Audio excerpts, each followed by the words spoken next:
Pashtu thot në ajetet 49 dhe 50 e surës Ibrahim, i sheh kriminelët atë ditë të lidhur në pranga. Petkat e tyre janë nga katrani, kurse fytyrat e tyre do t'i mbuloj zjarri. Xhehenemlit do të qajnë në të dhe do të zhyten në lotët e tyre, saqë kur të shteren lotët do të fillojnë të derdhin lot gjaku, kurse në lotët e tyre do të mund të notonte edhe një anije.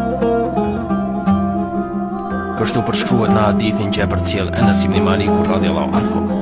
Banorët e xhehenemit do të qëndrojnë në pozita të ndryshme në të, por prej më të njohurave është qëndrimi i tyre shtrirë në bark, në bazë të hadithit që e përcjell Ebu Dharri radhiyallahu anhu, se pejgamberi sallallahu alaihi wasallam e pa të shtrirë në bark dhe i tha: "Kjo shtrirje është e banorëve të zjarrit."